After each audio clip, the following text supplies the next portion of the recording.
तुझे प्यार करते करते तेरी नींद तक उड़ा दूं, आओ जो अपने जिद पे तुझे क्या से क्या बना दूं, तुझे प्यार करते करते तेरी नींद तक उड़ा दूं। হ্যালো বন্ধুরা, কেমন আছো সবাই? আশা করছি তোমরা সবাই ভালো আছো আর আমিও ভালো আছি। বাবা, গতকালকে যে ভিডিওটা বানিয়েছি সেখানটায় সবার একই কমেন্ট, সুতপা হেসে খুন, সুতপা হেসে হেসে মরে গেলাম, সুতপা হাসতে হাসতে ফোনটা পড়ে গেল, সুতপা কি বাজেভাবে যে হেসেছি সেটা তোমাকে বলে বোঝাতে পারবো না। তো মানে এত হাসাচ্ছি তোমাদেরকে, একটা কন্টেন্টও হয়ে যাচ্ছে, আমার ইনকামও হচ্ছে, সাথে তোমরা যে এত হাসছো, আমি যে তোমাদেরকে এত হাসাতে পারছি, সিরিয়াস বিষয়গুলিকে নিয়ে মজার ছলে তোমাদের সামনে প্রেজেন্ট করছি, এটা মানে বিশাল, মানে আমার এত গুণ আমি জানতামই না।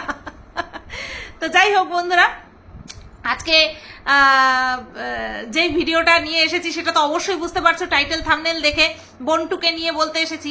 কিন্তু তার আগে একটা কমেন্টের আমি উত্তর দেব, সেই কমেন্টটা কিন্তু ভীষণ ভ্যালুয়েবল একটা কমেন্ট, ঠিক আছে? অনেকের মনের মধ্যেই কিন্তু এই মানে যে কমেন্টটার মধ্যে যে প্রশ্নগুলো রয়েছে না, সেই প্রশ্নগুলো কিন্তু সাড়া দিতে পারে বা নাড়া দিতে পারে, যাই বলো না কেন। কমেন্টটা মুস্কান আক্তার, ঠিক আছে? মুস্কান আক্তার গতকালকের ভিডিওতে আমাকে কমেন্ট করে বলেছে যে তুমি বন্টুর সম্পর্কে যা বলছো সবই ঠিক। তো এই যে সবই ঠিক যে বলেছে সেটা বলার জন্য অনেক অনেক অনেক ধন্যবাদ। এইবার তার আসল কথা শুরু হলো, সেটা হচ্ছে যে তুমি বলছো যে বন্টু শ্বশুরবাড়িতে থাকতে চায় না, যেখানে খুশি সেখানে ঘুরতে বেড়াতে যেতে পারবে, তাই না? এটা শুধু কারণ নয়, এটা তো কোনো কারণের মধ্যেই পড়ে না, ঠিক আছে? মেন বিষয় হচ্ছে এই যে শ্বশুর বাড়িতে থাকা, সবার সাথে একসঙ্গে থাকা, শুধু ঘুরতে যাওয়ার জন্যই কিন্তু শ্বশুর বাড়িতে রোকটোক পড়ে না। শ্বশুর বাড়িতে আসলে পরে, বাপের বাড়ি ছেড়ে শ্বশুর বাড়িতে আসলে পরে শুধুমাত্র যে কোথাও বেরোতে যাচ্ছি, কোথাও ঘুরতে যাচ্ছি, সেই জায়গাতে ডাক খোঁজ দেয় শ্বশুরবাড়ির লোকেরা, এটা কিন্তু একটা মাত্র রিজন নয়। শ্বশুর বাড়িতে যে বন্টু থাকতে চাইছে না সেটা একটা রিজন নয়, এরকম হাজারো রিজন আছে।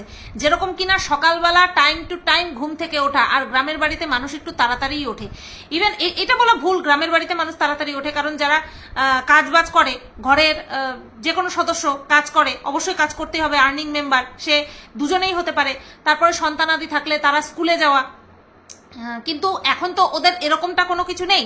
বন্টুর লাইফে না শ্বশুর বাড়ি আছে, না বাচ্চা কাচ্চা, এখনো কথার প্রশ্নই নেই, সবে মাত্র 6 মাস হলো বিয়ে করেছে ওরা। তো সেখানটায় ওরা ওদের মন মতন শোয়, মর্জি মতন শোয়, মর্জি মতন ওঠে। শ্বশুর বাড়িতে তুমি ভোর 3টের সময় শো, তোমাকে নির্দিষ্ট টাইম, যেই শ্বশুর বাড়িতে যেরকম ওঠার নির্দিষ্ট টাইম, ধরো 7টা 6টা এরকম, সেই টাইমেই তোমাকে উঠতে হবে। তোমার ঘুম হলো কি না হলো সেটা কিন্তু ম্যাটার করে না। আশা করছি আমার সঙ্গে প্রত্যেকটা বিবাহিত মহিলা যারা কিনা শ্বশুরের সংসার করেছে, শ্বশুর বাড়িতে ঘর করেছে, তারা আমার মতের সঙ্গে সহমত পোষণ করবে, ঠিক আছে? তুমি যেই সময় ঘুমাও না কেন, তোমার শরীর যতই ক্লান্ত থাকুক না কেন, হ্যাঁ এক্সেপ্ট অসুস্থতা বাদ দিয়ে তুমি যদি নর্মাল থাকো, সে তোমার ক্লান্তি থাকুক, শরীরে হাত কেটে গেছে, পা কেটে গেছে, যাই হোক না কেন, তোমার কিন্তু উঠতে হবে, কাজ করতে হবে। সবার সঙ্গে থাকলে এটাই হয়। ওই অর্ডার করে দিলাম সকালবেলা, পাউরুটি দিয়ে ঘুগনি দিয়ে একটুখানি অর্ডার করে দিলাম, সকালবেলা বরের সঙ্গে ড্যাং ড্যাং চোখ করতে করতে চলে গেলাম বাজার করতে গিয়ে সকালের খাওয়াটা সেরে আসলাম, ঠিক আছে? আবার রাত্রে রান্না করলাম না, অর্ডার করে দিলাম, বা ঘুরতে চলে গেলাম, এই জিনিসগুলো হবে না। বুঝতে পেরেছো? অর্থাৎ উড়নচণ্ডী লাইফস্টাইল যে বন্টু লিড করছে না, ভাড়া থেকে যে উড়নচণ্ডী একটা লাইফস্টাইল লিড করছে, যেখানটায় না শুতে যাওয়ার কোনো নির্দিষ্ট সময় আছে, না রান্নাবান্না করার নির্দিষ্ট টাইম আছে, কারণ শুতে দেরি করলে অটোমেটিক্যালি উঠতেও দেরি হবে। তো এই কারণে সবকিছুই কিন্তু টাইম টু টাইম হচ্ছে না। খুব কম দিন এরকম হয়েছে যেদিন টাইম টু টাইম হয়েছে, আর যখন টাইম টু টাইম হয়েছে সেই দিন বন্টু এসে উপজে এসে বলতে এসেছে আমাদের সব তাড়াতাড়ি হয়ে গেছে। বুঝতে পারলাম? তো এই ছোট ছোট জিনিস, এই ছোট ছোট অনেক জিনিস, তারপরে সবার জন্য রান্না বান্না করা, সবার টেক কেয়ার করা, কে কি চাইছে সেই মত অনুযায়ী চলা, কথা বলা, জামা কাপড় পরা, ইচ অ্যান্ড এভরিথিং, সব কিছু থেকেই বন্টু নিজেকে দূরে সরিয়ে রেখেছে। বোঝাতে পারলাম? মুস্কান আক্তার শুধুমাত্র যখন তখন ড্যাং ড্যাং করে বেরিয়ে যাবে এই কারণের জন্য, এটা অনলি কারণ নয়। বোঝাতে পারলাম? শ্বশুর বাড়িতে যারা থাকে তারা এই সমস্ত কিছু ফেস করে। তো এইটা বলেছে আমাকে মুস্কান। তারপর বলেছে তাহলে তোমার মন্দিরাকে নিয়ে বলেছে, মন্দিরাও তো শ্বশুর বাড়ির পাশেই থাকে, শ্বশুর বাড়িতে তো থাকে না, তাহলে তারপরে বলেছে, আমি সবটা ক্লিয়ার করে নিই, তারপরে কি বলেছে, তারপরে বলেছে হচ্ছে বেশ কিছুদিন দেখলাম শাশুড়ির সাথে শ্বশুরের সাথে একসঙ্গে খাওয়া দাওয়া করলো, এখন তো আর কোনো খবর নেই। এইবার আমি তোমাদেরকে বলি যেগুলো কিনা তোমরা মেবি জানো না, তোমরা জানো না, হয়তো তোমরা জানো না, কারণ মন্দিরা ইয়েতে এসেছে, কি যেন বলে, সোশ্যাল মিডিয়াতে এসেছে ওই কোভিডের সময় থেকে। সেই সময় অনেক ব্লগার কিন্তু গজিয়ে উঠেছিল, তো তার মধ্যে মন্দিরাও একজন। তো সেই সময় ওকে তোমরা কোথায় থাকতে দেখেছো, যারা কিনা মন্দিরার পুরনো ভিউয়ার্স আছো, যেই সমস্ত পুরনো ভিউয়ার্স আবার আমাকেও দেখে, তো মন্দিরা কোথায় ছিল, মন্দিরা ছিল ঠাকুর দালানে, মন্দিরে থাকতো। মন্দিরা কোথায় থাকতো, মন্দিরে থাকতো, ঠিক আছে। এইবার মন্দিরার ছিল পালিয়ে গিয়ে বিয়ে, এরকম বন্টুর মতনই কিন্তু। তো বন্টু যেমন পালিয়ে গিয়ে সোজা একেবারে অন্য জায়গায় গিয়ে উঠেছে স্বামীকে নিয়ে, মন্দিরের পক্ষে কিন্তু সেটা করা সম্ভব হয়নি, কারণ বন্টু ইন্ডিপেন্ডেন্ট, ঠিক আছে। তারপরে এই একটা ধামাকাদার কন্টেন্ট বিক্রি করবে, সেটা ওর মাথাতে অনেক আগে থেকে প্ল্যান ছিল, ঠিক আছে। আর মন্দিরের সময় এরকম কোনো কিছু ছিল না, বিয়ে করে শ্বশুরবাড়িতেই এসে উঠেছিল। তো এই যে বিয়ে করে এসে শ্বশুরবাড়িতে ওঠা, সেই সময় সোমনাথের কোনো কাজ বাজ ছিল না, তো সেই সময় কিন্তু মন্দিরাকে অনেক কিছু সহ্য করতে হয়েছে। তোমরা মন্দিরার পুরনো ভিডিও যদি দেখো, সেখানে মন্দিরা নিজের মুখে বলেছে যে অনেক ঝগড়া অশান্তি হতো, আর এটা বড্ড স্বাভাবিক। এরকমটা নয় যে মন্দিরার শাশুড়ি খারাপ, যে কোনো মা, যে কোনো ছেলের মা কিন্তু এটা কখনোই মেনে নিতে পারবে না যে ছেলে কিছু করে না আর বিয়ে করে নিয়ে এসেছে, বউ নিয়ে এসেছে, তাও পালিয়ে গিয়ে আমাদের অমতে, মানে আমাদেরকে জানাইনি।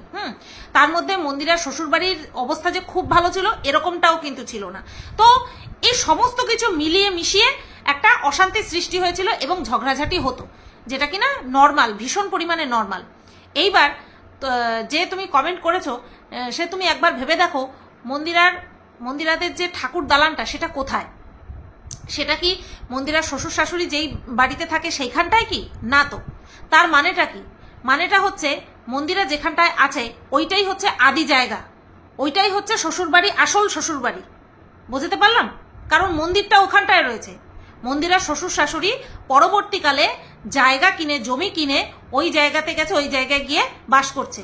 তাহলে এই জায়গাটা ক্লিয়ার হয়ে গেল যে মন্দিরা কিন্তু তার শ্বশুর বাড়ি ছেড়ে পাশে ঘর করে থাকছে না। মন্দিরার যেখানটায় থাকছে সেটা ওর শ্বশুর বাড়িরই আসল জায়গা। পরবর্তীতে জায়গা কিনে মন্দিরার শ্বশুর শাশুড়ি বাড়ি করেছে অন্যত্র, যেটা কিনা এই মাঝখানে রাস্তাটা কভার করলেই ওর শ্বশুর বাড়ি, মানে ওর শ্বশুর শাশুড়ি থাকছে। এই বিষয়টা তোমাদের ক্লিয়ার হলো। এইবার বলি যে মন্দিরাকে আমরা বেশ কয়েকদিন দেখছিলাম, বিশেষ করে এই বন্টুদের বাড়ির থেকে যখন মন্দিরা ভবনে গিয়ে উঠলো, যখন ওর বাবা জীবিত ছিল, তারপরে অনেক ঝড়ঝাপটা পার করে যখন সৌভাগ্যী কুটিরে গিয়ে উঠলো, তারপরে দেখেছিলাম যে শাশুড়ি মায়ের সাথে ওখানটায় গিয়েই রান্নাবান্না করা, খাওয়া দাওয়া সব চলছিল, বেশ ভালো চলছিল এবং অনেক দিন ধরেই চলছিল। ওর শাশুড়ি মা কেটে কুটে রাখতো আর মন্দিরা গিয়ে রান্নাবান্না করে ফেলতো, এরকম দেখেছি। তো হঠাৎ করে কেন বন্ধ হয়ে গেল? দেখো, এটা না পারিবারিক বিষয়। আমরা অনেকেই দেখেছি যে মন্দিরের ননদ কিন্তু ওই বাড়িতেই থাকতো। এবার মেবি, এটা আমার মনে হয়, এটা কারণ হতে পারে, কারণ এরকমটা কেউ হয়তো করবে না, হতেই পারে যে আমার ননদ চলে এসছে, প্রায় সময় এখানেই থাকে, তারা এখানটায় থাকুক, আমি আমার মতন, আমার তো ঘর আছেই, আমি সেখানে থাকি। আর এটা কিন্তু মন্দিরা বারবার মেনশন করেছে যে ওরা কিন্তু একটা মাস গেলে একটা খরচ সোমনাথ কিন্তু তার মায়ের হাতে বা বাবার হাতে তুলে দেয়, ঠিক আছে। তো তুলনা করতে গেলে হবে না, কারণ মন্দিরা প্রচুর ঝড়ঝাপটা পেরিয়েছে।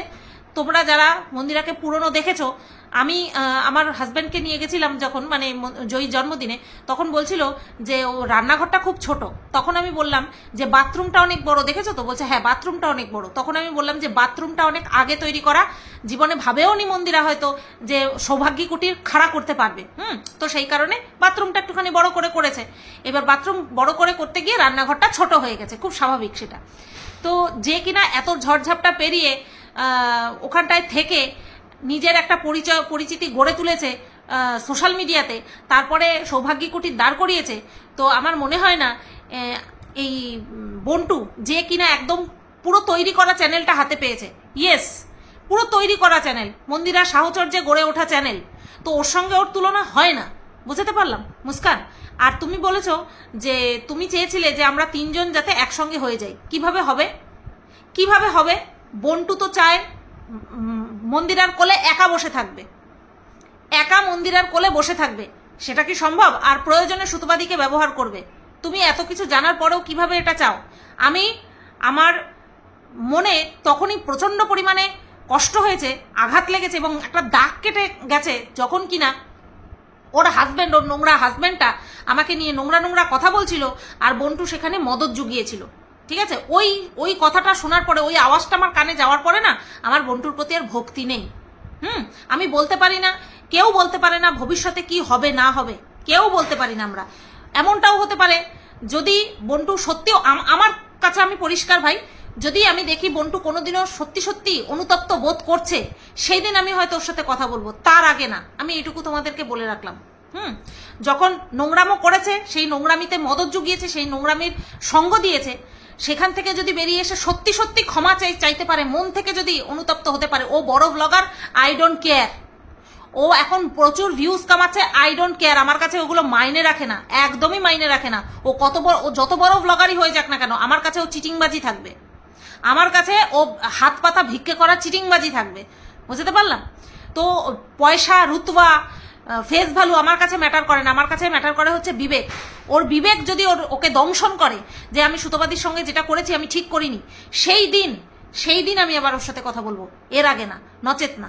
কারণ আমি শাস্তি দেওয়ার কেউ না, আমি নিজেকে দূরে রাখি। ঠিক আছে, তুমি যে বলেছো যে তিনজনকে একসাথে দেখবে, আমার পক্ষে সম্ভব না। মন্দিরের ব্যাপারটা আমি জানি না। ঠিক আছে, আমি কারোর মনের মধ্যে বসে নেই কে কি ভাবছে না ভাবছে। তবে আমার পয়েন্ট অফ ভিউ থেকে আমি বলতে চাই, যে কিনা মন্দিরার চারপাশ ফাঁকা করে দিয়ে মন্দিরার কোলে উঠে বসতে চেয়েছিল, মন্দিরের এরকম মানুষের থেকে দূরে থাকাই বেটার। আমরাও আছি, আমরা কেউ কাউকে একে অপরের থেকে আলাদা করতে চাই না, আমরা সব এরকম ভাবে থাকতে চাই, এরকম ভাবে থাকতে ভালোবাসি। ঠিক আছে, মনের মধ্যে পাপ রাখলে, মনের মধ্যে স্বার্থ রাখলে সেই সম্পর্ক কখনো টেকে না। আচ্ছা, এবার চলে আসি বন্টুর ভিডিওতে। আচ্ছা, বন্টুর থাম্বনেলে টাইটেলে কি দেখলাম? শ্বশুরবাড়ির লোকজনকে রান্না করে খাওয়ালাম। সিরিয়াসলি? তুই রান্না করে একাই খাইয়েছিস? সব তোর বৌদি তো দেখি, তোর যা তো দেখি সব হাতে হাতে গুছিয়ে টুছিয়ে দিল। কই তাদের নাম তো নিলি না? কই তাদের নাম তো টাইটেলে লিখলি না, থাম্বনেলে লিখলি না? বলতে তো পারতি। যা শাশুড়ির সাথে একসাথে রান্না করলাম, যেরকমটা কিনা আমি টাইটেল থাম্বনেলে লিখি। শাশুড়ি বৌমা মিলে শপিং করতে গেলাম, শাশুড়ি বৌমা মিলে তালের বড়া বানালাম, শাশুড়ি বৌমা মিলে এটা করলাম ওটা করলাম। শাশুড়িকে সাথে রাখি টাইটেলে, তারপরে থাম্বনেলে, সব জায়গায় সাথে রাখি। আর তুই হচ্ছিস নিজেকে জাহির, নিজেকে বড় প্রমাণ করতে হবে। তো যাই হোক, দেখলাম টাইটেল থাম্বনেল দেখলাম। এবার সকাল থেকে ভিডিও শুরু হলো, সকাল থেকে রান্নার জোগাড় যন্ত্র শুরু হচ্ছে। ফ্রাইড রাইস, বুঝতে পেরেছো? ফ্রাইড রাইস হবে, আর হচ্ছে আলুর দম। মেবি পুজো বলে হয়তো মাংস টাংস হলো না নাকি, বুঝতে পারলাম না। তো আলুর দম আর ওই ইয়ে করেছে, ফ্রাইড রাইস করেছে। তো সেই ফ্রাইড রাইসেরও হচ্ছে তোমার যে তরকারি কুটতে হবে, সেগুলি কুটে দিয়ে গেছে, সেগুলি কুটে দিয়েছে। ও শুধু এসে নেড়ে চেড়েছে। তাহলে এখানটায় কি বলা উচিত ছিল? যে আমরা সবাই মিলে রান্না করলাম, হাতে হাতে সবাই মিলে রান্না করলাম। না, ও একা ক্রেডিট নেবে। বুঝতে পারলে? আর কি বলছে? তোমরা এইভাবে ভালোবাসা দিতে থাকো, হ্যাঁ, তোমাদেরকে আমি মুরগি বানাতে থাকি আর তোমরা আমাকে ডিম পাড়তে থাকো, তোমরা আমার ঘরে এসে ডিম পাড়তে থাকো। বুঝতে পেরেছো? ওর হচ্ছে এটাই মোটিভ হয়ে গেছে এখন। তো যাই হোক, খাওয়া দাওয়া হলো, রান্না বান্না হলো, খাওয়া দাওয়া হলো। রান্না বান্না ফ্রাইড রাইস নাকি বেশি করে করলে নাকি এইভাবে করে, আমি জানি না কোনভাবে করে, বাট আমাদের ঘরে মানে যখন ফ্রাইড রাইস হয় আমরা একা খাই না, আমার ননদের বাড়িতেও খবর চলে যায়, আমার ননদের বাড়ির 4 জন চলে আসে, ব্যাস আমরা 8 জন মিলে যখন খাই। আমার শ্বশুর শাশুড়ি অতটা ভালো খায় না ফ্রাইড রাইস, বাট আমরা সবাই খাই। তখন কিন্তু ম্যাক্সিমাম আগে দিদি করতো, মানে ননদ রান্না করতো, তারপরে আমি কয়েক বছর যাওয়ার পরে আমি করি, ফ্রাইড রাইসটা আমি করি। এবং আমি কিন্তু ওই ভেজে কড়াইতে নেড়ে চেড়ে তারপরে নামাই। তাহলে কি হয়?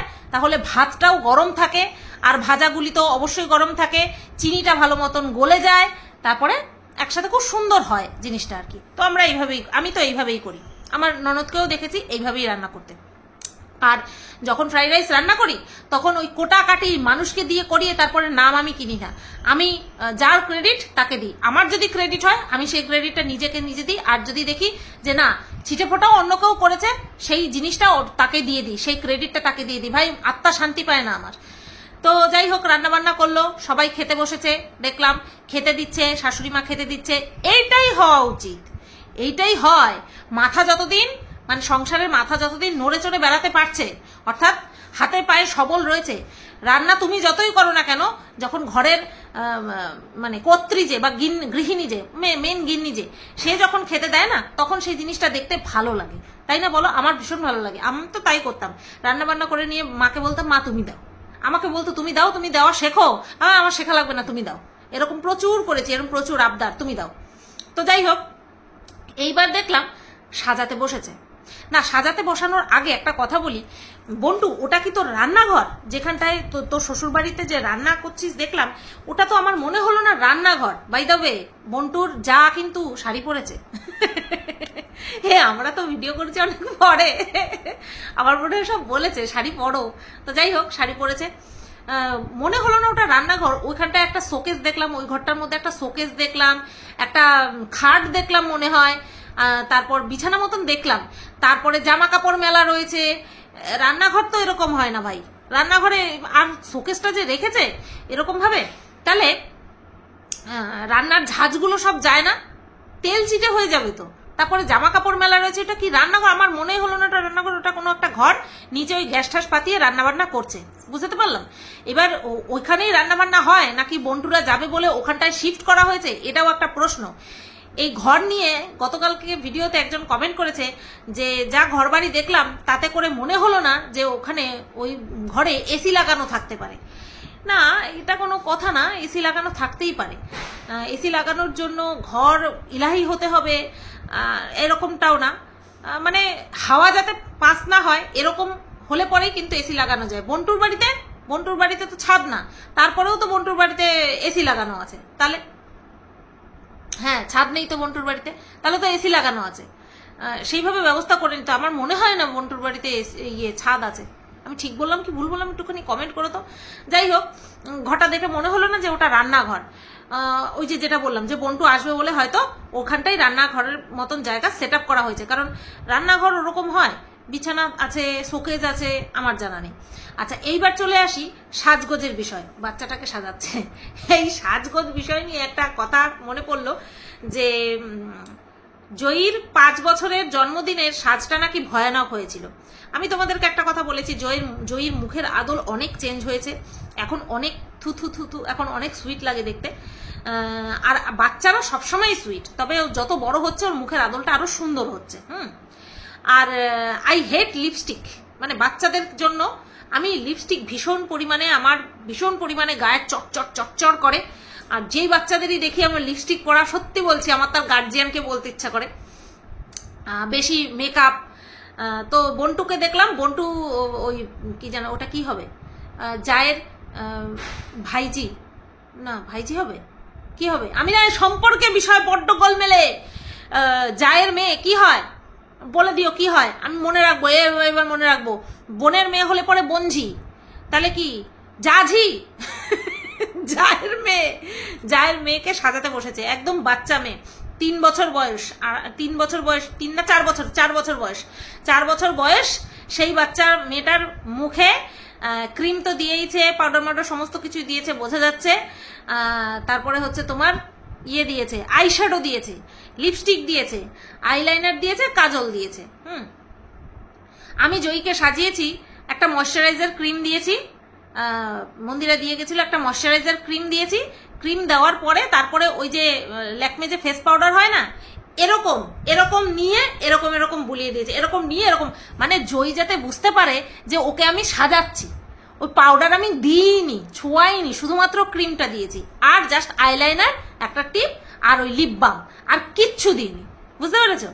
আমার পছন্দ হয় না। আর এখানে দেখলাম ওই বাচ্চাটাকে সাজিয়েছে, তারপরে দুপাশে দুটো ক্লিপ দিয়েছে, আবার তার মধ্যে একটা কি যেন বলে হেয়ার ব্যান্ড, তার মধ্যে দিয়ে আবার ঝুলছে। সিরিয়াসলি মানে চয়েস বলতে কিচ্ছু নাই। বাচ্চাদেরকে কিভাবে সাজাতে হবে বন্টুর কোনো জ্ঞানই নাই, কোনো জ্ঞান নাই। লিপস্টিক দিয়ে রেখে দিয়েছে, নিজে যেরকম সাজে সেরকম ভাবে সাজিয়েছে, লিপস্টিক দিয়ে রেখেছে, চোখের উপরে আইশ্যাডো দিয়েছে, বাচ্চাদের স্কিনে এইসব লাগাতে নেই, জঘন্য জিনিস এইগুলো।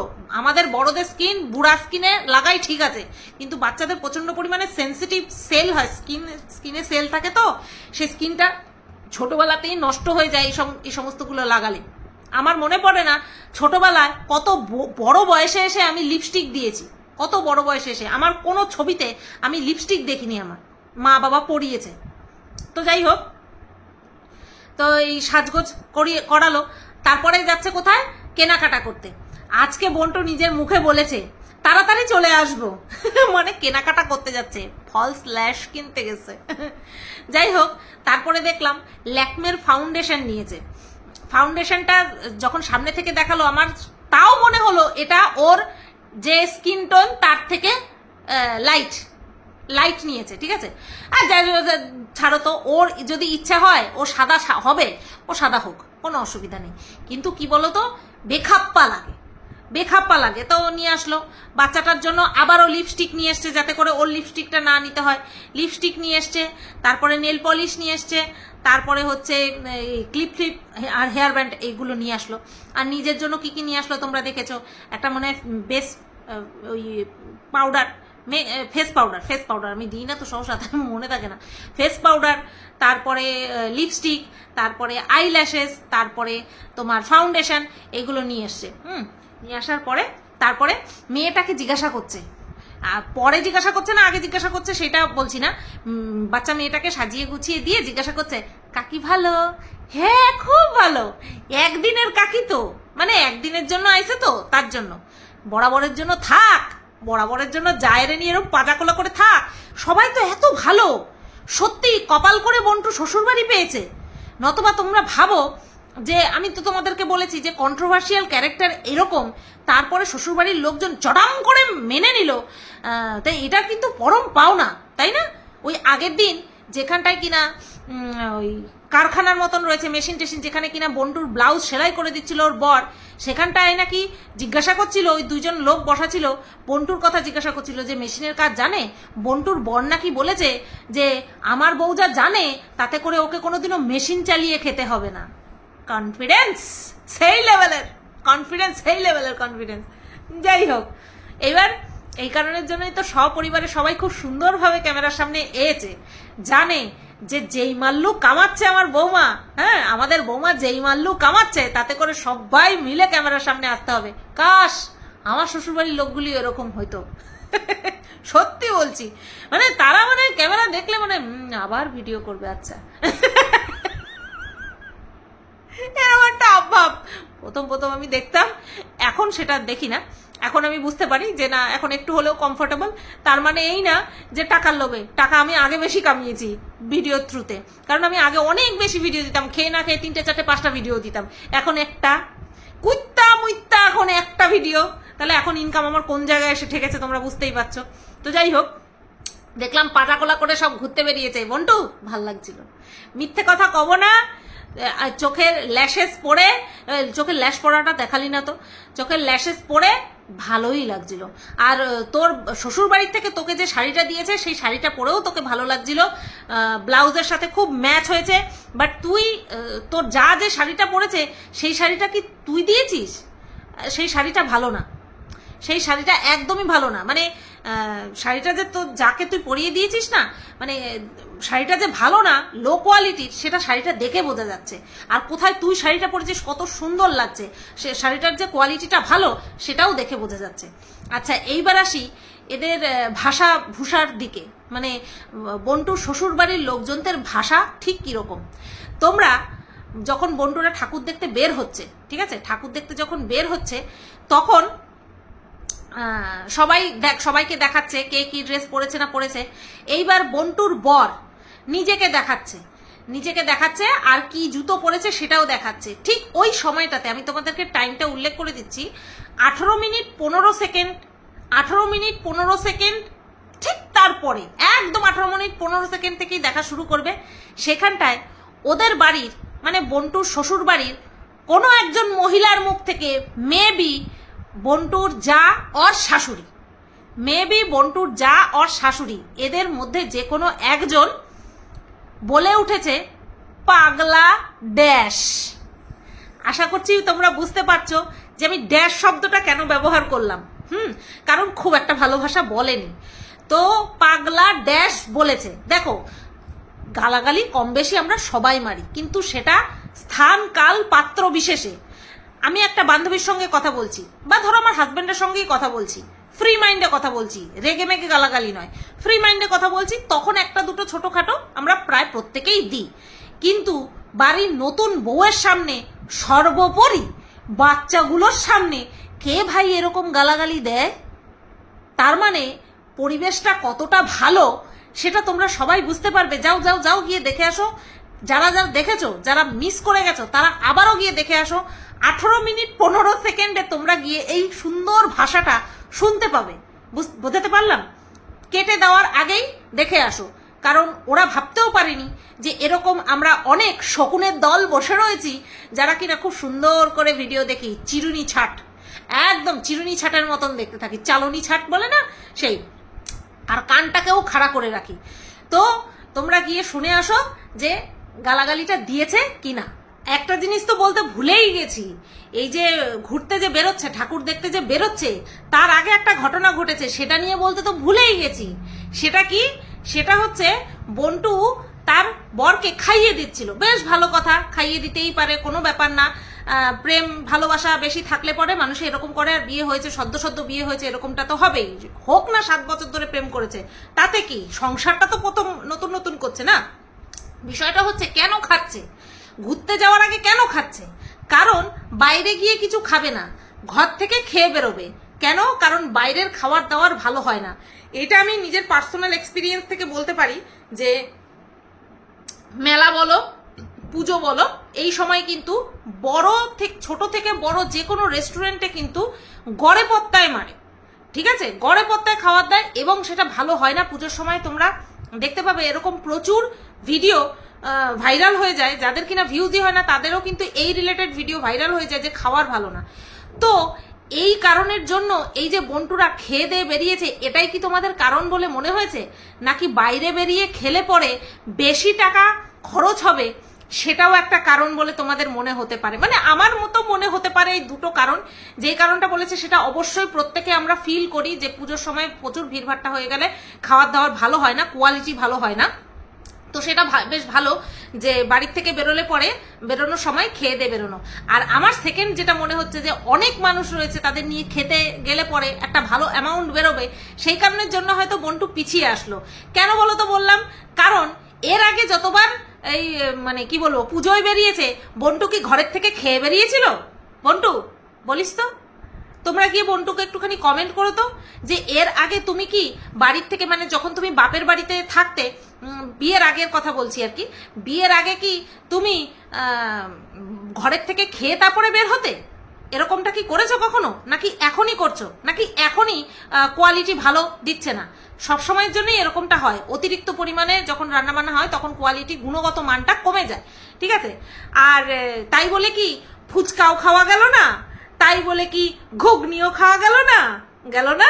শুধু দেখলাম মনে হয় আইসক্রিম খাচ্ছিল আর ভুট্টা, শেষ রাতে রাত 3টের সময় ভুট্টা খেতে খেতে বাড়ি ফিরছে। আর বলছে তোমাদের দাদা ভাই, হাট, তোরা বিয়ে করেছিস কোন বয়সে? একদম ঠিক বয়সে করেছিস, তোর বয়সটা ঠিক ছিল, বিয়ে করার বয়স হিসেবে তোর বয়সটা ঠিক ছিল। কিন্তু তোর বর সে কারোর দাদা ভাই না, এখানে সে ভাই হওয়ারও যোগ্য না। যে বলবো সে সবার ভাই বা কারোর ছেলের বয়সী, সেটাও বলবো না, কারণ জঘন্য থেকে জঘন্য ছেলে। তাকে না ভাইয়ের জায়গা আমি আমার তরফ থেকে দিতে পারি, না অন্য কেউ তাকে ভাই বলে ডাকুক সেটা আমি মেনে নিতে পারি, না ছেলের জায়গা, কোনো কিছুই আমি দিতে পারলাম না। তার জন্য বলছি, মানে খেয়ে বসেছিস, কিছু খেয়ে বসে তারপরে বলিস যে তোমাদের দাদা ভাই, হ্যাঁ, যাতে উঠতে যাস না, ভিউজ কামাচ্ছিস সে ঠিক আছে, তোর বরকে যাতে ওঠাতে চাস না, ও অজাত, ও নিজের ব্যবহার দিয়ে অজাত। তারপরে তো শ্বশুরবাড়ির লোকজনের ভাষাও তো শুনলাম, পাবলিকও নিশ্চয়ই এতক্ষণে শুনে নিয়েছে যে তোর শ্বশুরবাড়ির লোকজন না বাচ্চা কাচ্চা মানে, না ক্যামেরা মানে ক্যামেরার তো আর স্বভাব টভাব নেই, ক্যামেরার অভ্যাস এখনো করে উঠতে পারেনি। আর না বাড়িতে নতুন বউ এসেছে, না সেই সমস্ত কিছু মানে, না নিজের ছেলের সামনে যদি তোর শাশুড়ি দিয়ে থাকে, না নিজের ছেলের মানে। এর জন্যই তোর বরের কথাবার্তা এত নোংরা, তোর বরের চিন্তা ভাবনা এত নোংরা। আমি তোমাদেরকে বলেছি না যে ও শুনে এসেছে, দেখে এসেছে ছোটবেলা থেকে নোংরামি, তো সেই কারণের জন্য ওর মুখ থেকে যখনই কথা বলে নোংরা কথা বের হয় না। এই যে যেমন ওর বাড়ির লোকজন, কে মেরেছে আমি ঠিক বলতে পারলাম না, তবে একজন মহিলার গলা, মেবি ওর শাশুড়ি, মেবি ওর যা, যেই মেরেছে, কোন রকম কোন কার সামনে কি বলতে হবে, কিভাবে আচরণ করতে হবে সেটা তো জানে না। তো ঠিক তেমনি বন্টুর হাজবেন্ডও সেরকম, কার সাথে কিভাবে কথা বলতে হবে বড় ছোট জ্ঞান নেই, কথাবার্তার লিহাজ নেই, কিচ্ছু নেই। তো এগুলো হচ্ছে সংস্কৃতির অভাব, এগুলো হচ্ছে কুশিক্ষার প্রভাব, বুঝতে পারলাম। তো যাই হোক, এই তো ঘুরতে গেল, বেরোলো, দেখি যাকে নিয়ে পাজাকলক করে বেরোচ্ছে। 1 মাস কাটিয়ে আসবি কমসে কম, এত ভালো শ্বশুর বাড়ি পেয়েছিস, এত সুন্দর করে মেনে নিয়েছে, হ্যাঁ, এত ভালোভাবে তোকে অ্যাকসেপ্ট করেছে, গ্রহণ করেছে। 1 মাস কাটিয়ে তারপরে আসবি, 1 মাস শ্বশুর শাশুড়ির সেবা যত্ন করবি, তারপরে আসবি। বুঝতে পারছি? বোঝাতে পারলাম তোকে? শ্বশুর বাড়ির নাম ভাঙিয়ে প্রচুর টাকা ইনকাম করছো, শ্বশুর বাড়িকে গতর খাটিয়ে খাইয়ে আসো, বুঝতে পারলে? অনেক উড়ে বেরিয়েছো, অনেক উড়েছো, এবার একটুখানি শ্বশুর বাড়ির সংসার করো, শ্বশুর বাড়ির ভাত খাও। চলো বন্ধুরা, এই ভিডিওটা এই পর্যন্তই রাখলাম।